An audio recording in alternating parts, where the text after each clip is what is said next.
Hello and welcome back traders. कैसा रहा आज का ओवरऑल सेशन?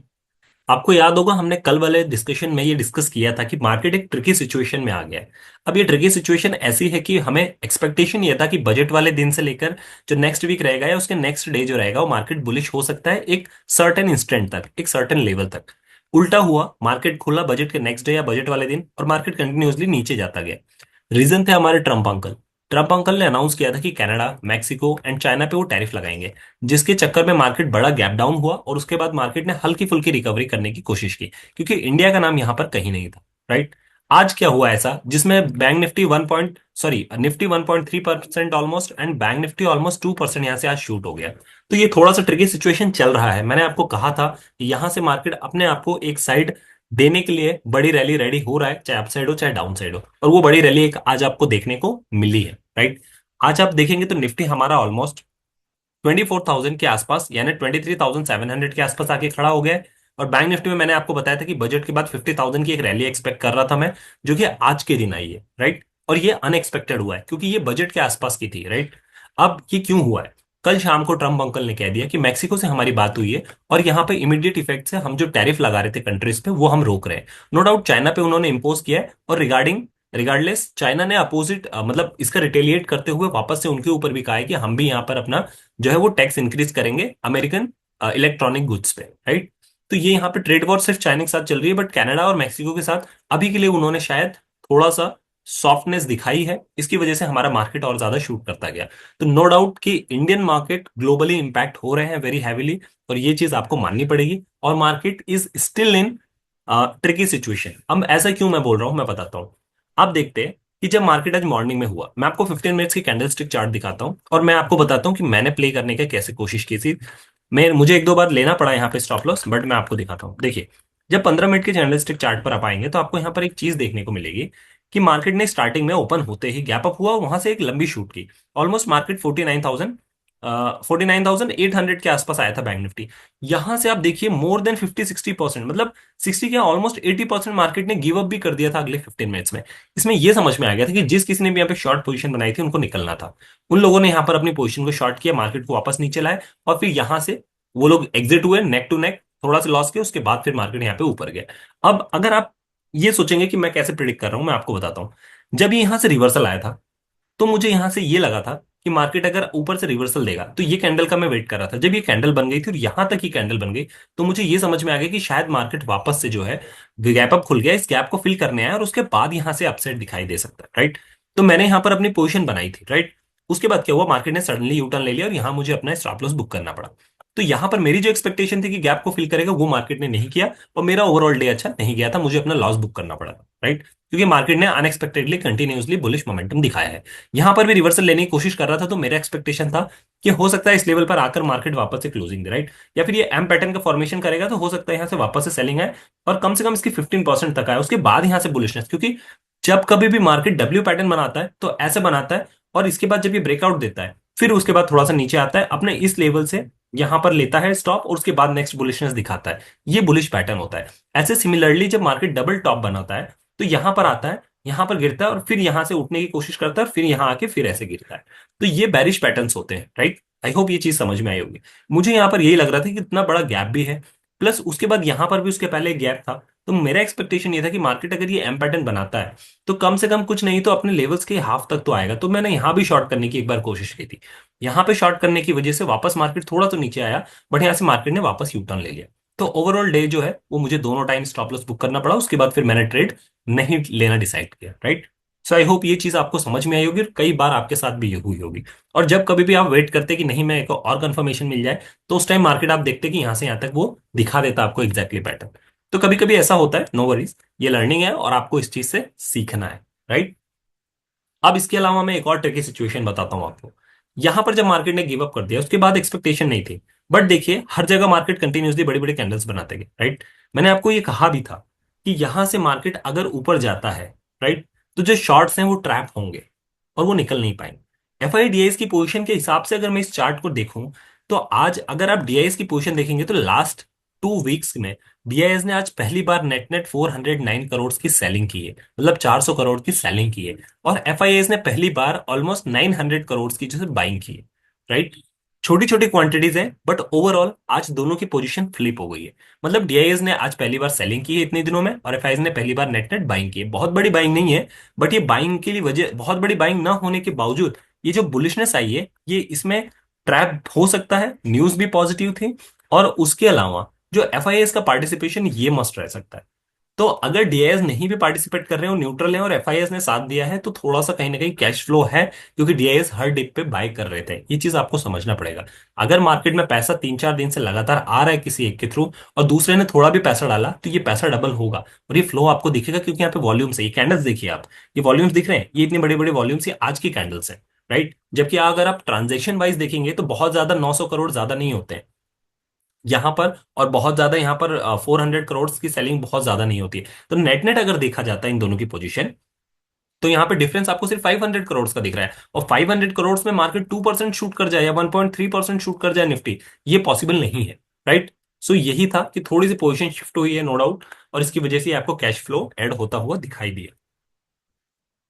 अब इसके अलावा मैं आपको बता रहा हूँ, ये था कि आज न्यूज का भी सपोर्ट मिला पॉजिटिव, प्लस एफआईएस की पोजीशन का भी सपोर्ट मिला। अब हम खड़े हैं 50,000 के ऊपर, जहां पर आप कह सकते हैं कि मार्केट बुलिश है। अब अगर हमारे ये जो लेवल है 50,000 का, मार्केट अगर इसकी रिस्पेक्ट कर लेता है और बुलिशनेस इसके ऊपर बनी रहती है, क्योंकि हमारा मार्केट अभी चल रहा है 50,100, अगर नीचे आता है, और इसके नीचे आने के बाद मैं बताऊं आपको 49,800 में अभी भी एक्सपेक्ट कर रहा हूँ कि 49,800 अगर यहां तक आ जाता है, ये आपको 49,800 की ही लाइन दिख रही है, अगर ये लाइन पर आके सस्टेन करता है और वापस से बुलिशनेस देने की कोशिश करता है, तो फिर मान के चलिए कि मार्केट यहां से थोड़ा सा बुलिश है, 50-51,000 को भी ये मार्केट टच करने जा सकता है, राइट। अच्छा, अगर इसी चीज को मैं आपको बड़े टाइम फ्रेम पर दिखाऊं तो आपको समझ में ज्यादा बेटर आएगा। देखिए, अगर मैं 1 डे का टाइम फ्रेम ले लूं, तो आपको यहाँ से लेवल्स ज्यादा अच्छे से निकलते हुए नजर आएंगे।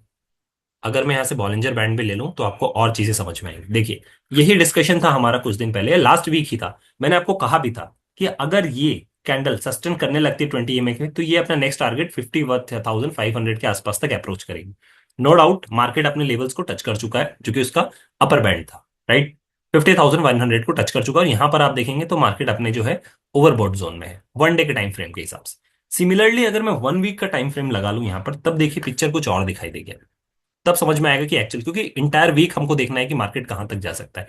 1 वीक का टाइम फ्रेम मैंने लगा लिया। 1 वीक के टाइम फ्रेम में ये नजर आ रहा है कि मार्केट अभी भी अपने एक्चुअल रेजिस्टेंस से दूर है, जितना वो पूरे वीक में ट्रेवल कर सकता है। तो कहां तक जा सकता है? 51,000 तक जा सकता है। तो मतलब अगर मार्केट में ये बुलिशनेस कंटिन्यू रहती है और मार्केट 50,000 के ऊपर टच होता है, तो पूरे वीक में मार्केट 50,500 को पहले सस्टेन, पहले अप्रोच करेगा, और 51,000 को फिर दोबारा। तो आपका जो नेक्स्ट टारगेट है यहाँ 50,100 से, वो होना चाहिए 50,500, राइट। सो ये चीज को याद रखिएगा कि मार्केट अपने रेजिस्टेंस की तरह अप्रोच कर रहा है। रेजिस्टेंस है 51,000 पे। आप मान के चलिए यहाँ से पहला 400 पॉइंट्स 50,500 अप्रोच करेगा मार्केट, क्योंकि राउंड फिगर होता है, राउंड फिगर को मार्केट हमेशा अप्रोच करता है। 50,100 है, तो 50,100 से 50,500 की तरफ, और 50,500 से लेके 51,000 की तरफ आने वाले वीक में अप्रोच कर सकता है। अगर मार्केट 1 से 2 दिन 50,000 के ऊपर सस्टेन कर लेता है तो, और बहुत नेगेटिव न्यूज नहीं आती है तो, ये चीज याद रखिएगा। क्योंकि मार्केट 1 वीक में देखिए आपने ओवरसोल्ड जोन से यहाँ पे बाउंस लिया है, तो यहां तक तो जाएगा ही 51,000 के पास। उसके बाद फिर देखना होगा कि क्या इसके ऊपर सस्टेन करता है। अगर करता है तो फिर न्यू हाई बनाने की तरफ जाएगा, अदरवाइज फिर यहां से वापस फॉल आना होगा तो आएगा। तो अब जो आपका रेजिस्टेंस होगा वो पहला होगा 50,500 पे, और नेक्स्ट होगा 51,000 पे, राइट। ये चीज याद रखिएगा मार्केट। इसके अलावा डाउन साइड अगर आप मुझे पूछेंगे, तो डाउन साइड अभी भी मैं कह रहा हूं कि 1 वीक के टाइम फ्रेम पर जो है 48,000 दिखाई दे रहा है, बट ये इतना पॉसिबल नहीं है। तो अगर आप रेजिस्टेंस लेंगे, क्योंकि मार्केट जब बुलिश रहता है तो सपोर्ट हमेशा पास वाला ढूंढना चाहिए। तो सपोर्ट हम 1 वीक डे के टाइम फ्रेम पर देखेंगे तो वो हमारे लिए ज्यादा सुटेबल रहेगा। कंडीशन के हिसाब से देखा करिए। अभी मेरे हिसाब से 47,000 अभी भी मुझे नजर आ रहा है, ये जो है मेरा ये रेजिस्टेंस रहेगा। कौन सा? 48,900। इसका मतलब 49,000 ले लीजिए। 49,000 मेरा इमीडिएट सपोर्ट होगा। अब मेरा 49,000 इमीडिएट सपोर्ट होगा, और मेरा जो रेजिस्टेंस होगा मैंने बता दिया 50,500 पहला, और दूसरा 51,000 होगा, राइट। आई होप ये लेवल्स आपको बैंक निफ्टी में समझ में आए होंगे। ये नेक्स्ट वीक के लिए मार्केट इन लेवल्स को फॉलो करेगा, याद रखिएगा। सो नीचे अगर आता है मार्केट, मार्केट अभी खड़ा है 50,000 पे, 50,000 से नीचे आता है तो 49,500 पहला, और दूसरा 49,000, ये मेजर सपोर्ट होंगे। ऊपर अगर जाता है तो मैंने बताया 50,500 और दूसरा 51,000, क्योंकि ये राउंड फिगर भी है और मार्केट तीन ही रेंज के अंदर अभी रह सकता है इस इंटायर वीक में। तो उस हिसाब से आपको प्लान करना है, ये आपके लेवल्स होंगे। राइट, सो आई होप ये चीज आपको समझ में आई होगी। सिमिलरली निफ्टी में अगर आप चलेंगे तो निफ्टी में मैं आपको दिखाता हूँ। निफ्टी में भी देखिए, अच्छा मार्केट ने एक बड़ा गैप यहां पर छोड़ा है, इसको याद रखिएगा, मार्केट फिल करने आ सकता है। इसलिए मैं कह रहा हूं कि 49,000 आपका सपोर्ट होगा। यहां से मार्केट 24,000 तक अप्रोच कर सकता है नो डाउट, क्योंकि राउंड फिगर के पास जा रहा है मार्केट। राइट, देखना ये होगा कि जो ये बड़ा यहाँ पर गैप अब छूटा है, ये गैप फिल करने मार्केट इसी वीक आता है 24,000 पहले टच करके और फिर दोबारा आता है यहाँ से रेजिस्टेंस लेके। तो ये देखना थोड़ा सा इंटरेस्टिंग होगा, क्योंकि मार्केट यहाँ पर जो चाल दिखा रहा है वो एक्जैक्टली दिखा रहा है बुलिश पैटर्न की। देखिए ये दिखा रहा है, ये अगर यहाँ से टच होता है या यहाँ से नीचे आता है और फिर जाता है तो मुझे लगता है ज्यादा अच्छा ब्रेकआउट होगा। लेकिन अगर डायरेक्टली यहाँ टच करके फिर नीचे आता है तो शायद ये डबल टॉप बनाए, या देखते हैं क्या पैटर्न होता है। अभी फिलहाल के लिए 24,000 तक अप्रोच कर सकता है मार्केट, इसके लिए रेडी रहिएगा। राइट, अब यहां से अगर बड़े टाइम फ्रेम पर ले चलूं और यहां पर मैं आपको दिखाऊं कि क्या चल रहा है। सो देखिए, वन डे का टाइम फ्रेम लिया हमने। वन डे के टाइम फ्रेम पर आपको यहां पे भी नजर आएगा कि मार्केट जो है हमारा वो ओवरसोल्ड जोन में, ओवरबॉट जोन में। देखिए यहां पर भी मार्केट अपने लेवल्स को टच कर चुका है। राइट, अब वन डे के टाइम फ्रेम पर इतना ज्यादा समझ में नहीं आ रहा है, तो वन वीक के टाइम फ्रेम पर देखिए, क्योंकि डे में जो हमारा टारगेट था वो अचीव हो गया। जब हमारा डे में अचीव हो जाता है टारगेट तो फिर हम वीक की तरफ जाते हैं। राइट, तो वो आपको एक्चुअल सिनेरियो देता है कि अच्छा बचे हुए एंटायर वीक में कहाँ जा सकता है मार्केट। तो देखिए 24,000 मैंने आपको बोला, 24,100 इस इंडिकेटर के हिसाब से आपका मैक्सिमम रेजिस्टेंस हो सकता है। मैं 24,000 मान लेता हूं राउंड फिगर के लिए। तो यहां से मार्केट 24,000 पर जाके रेजिस्टेंस लेगा, तो 24,000 आपके लिए रिवर्सल प्ले करने वाली जगह होगी। नीचे साइड अगर आप बात करेंगे तो नीचे साइड वन डे के टाइम फ्रेम आपको देखना पड़ेगा रेजिस्टेंस के, सपोर्ट के लिए। तो सपोर्ट के लिए अगर मैं वन डे का टाइम फ्रेम लगाऊं तो वन डे के टाइम फ्रेम पर आपको समझ में आएगा कि आपको जो इमीडिएट सपोर्ट है वो 23,200 पे। राइट, 23,200 आपका जो है इमीडिएट सपोर्ट है, ये स्ट्रांग सपोर्ट होगा। इसको मार्केट तोड़ेगा तो ही एक्चुअल बेरिशनेस आएगी। अदरवाइज इस गैप को अगर फिल करने आता है 23,500 तक मार्केट आ सकता है और फिर बाउंस हो सकता है। राइट, क्योंकि 23,700 पे है मार्केट, तो यहां से 5 पे आएगा फिर बाउंस दे सकता है। सो इसके लिए रेडी रहिएगा थोड़ा सा मेंटली, कि पहले 5 पे आके फिर बाउंस देता है या 24,000 जाकर, क्योंकि ये गैप को फिल करने मार्केट आएगा। अब कल आएगा या फिर ऊपर जाके फिर आएगा, वो देखना रहेगा थोड़ा सा interesting. Right, so I hope ऊपर के लेवल्स मैंने बताया 23,700 पे है। 24,000 तक आप रेजिस्टेंस बुलिश बैठ सकते हैं अगर मार्केट कंटिन्यूसली दिखाता है। डिप आता है तो उस डिप को 23,500 आपका बाइंग जोन होगा, डिप पे यहाँ पर बाय कीजिए। अगर दिखाता है कि अच्छा, अगर कोई ऐसी न्यूज आती है जिसमें ये ब्रेकआउट होता हुआ दिख रहा है, फिर आप इसके नीचे बैरिश बनेंगे, 23,300 तक भी मार्केट जा सकता है। राइट, सो यहां पर एक्चुअल बुलिशनेस आनी होगी, यहां अगर टच हो जाता है तो फिर आपके लिए एक बाइंग अपॉर्चुनिटी बन सकती है। लेकिन मैं अभी भी कहूंगा कि मार्केट अभी सेटल नहीं है, न्यूज बेस्ड बहुत ज्यादा इफेक्ट हो रहा है। थोड़ा सा लेवल्स पे काम करके चलिए, न्यूज़ पे ध्यान दीजिए, क्योंकि वो ओवरऑल ग्लोबली इम्पैक्ट मार्केट पे पड़ रहा है नो डाउट, और हमारा मार्केट कैश फ्लो से ज्यादा न्यूज के ऊपर रिएक्ट कर रहा है। राइट, इस चीज को थोड़ा सा ध्यान रखिएगा और लेवल्स पे वर्क करिएगा, अपने एनालिसिस करिए। ये मेरा एनालिसिस है, मुझे जो लगता है मार्केट को प्रेडिक्ट करने के लिए मैं वो चीजें करने की कोशिश करता हूँ। राइट, ये मेरा मार्केट को देखने का पर्सपेक्टिव है, क्योंकि ये मेरे एक्सपीरियंस से आया है। आप अपना करिए, अपने हिसाब से देखिए, आपका अपना एक नया व्यू बनेगा। सो आई होप ये चीजें आपको समझ में आई होंगी। कोई डाउट हो you can let me know into comment box. मिलते हैं अपने अगले डिस्कशन में, तब तक के लिए साइनिंग ऑफ।